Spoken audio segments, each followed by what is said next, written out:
அன்பார்ந்த தோழர்களுக்கு வணக்கம். பாருங்கள், இப்போது அதாவது பொதுப்படியாக பிஜிடிஆர்பி, பிடி, செகண்ட் கிரேட் எல்லாம் வேலை கிடைக்காத ஆசிரியர்கள் ஒன்றா சேர்ந்து கூட்டமைப்பாக போராட்டம் பண்ணணும்னு சொல்லிட்டு இங்கே ஒரு 100 பேர் நாங்கள் இங்கே சேப்பாக்கம் ஸ்டேடியக்கு ஆப்போசிட்டில் உட்காந்து இருக்கிறோம். முன்னெல்லாம் நம்ம போராட்டம் பண்ணணும்னா சென்னை உள்ளவே நோயை விட்ட மாட்டாங்க. இப்போ எங்களை ஃப்ரீயாக அங்கே போராட்டம் பண்ண விட்டுருக்குறாங்க. காரணம் என்னென்னா, அந்த சம வேலைக்கு சம ஊதியம் அப்படின்ற ஆசிரியர்கள் ஆயிரக்கணக்கான, அதாவது 10,000 பேர்கிட்ட சென்னையில் போராட்டம் பண்ணி, எப்படி நம்ம முன்னே டிபிஐயில் 8 நாள் போராட்டம் உள்ளே பண்ணும்போது அவங்க பண்ணும்போது நம்மளை உள்ள நோய் பண்ணமோ, அதே மாதிரி தான் இப்போ இங்கே எங்களை போராட்டம் பண்ண விட்டுருக்குறாங்க.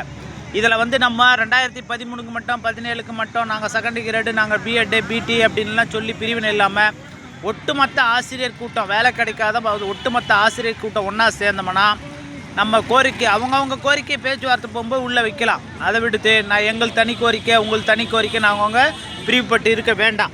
புரியுதுங்களா? எனக்கு இது 2 நாளைக்கு முன்னே தான் தகவல் தெரிஞ்சு நான் அந்த கூகுள் மீட்டில் கலந்துக்கின்னு இது இன்றைக்கி போராட்டத்துக்கு வந்துட்டேன். அதனால் தயவு செஞ்சு, சப்போஸ் இந்த போராட்டம் நாளைக்கு தொடருது அப்படின்னா எல்லோரும் கிளம்பி வாங்க. ஏன்னா இப்போ அந்த இடைநிலை ஆசிரியர்கள் போராட்டம் பண்ணுறதுனால அவங்களுக்கு மட்டும் இங்கே போராட்டத்துக்கு வாய்ப்பு கொடுத்துட்டு நம்மளை அவங்க தடுக்க முடியாது. இந்த நேரத்தில் நம்ம கோரிக்கை வச்சாதான் நம்மளுடைய கோரிக்கை எடுப்படும்.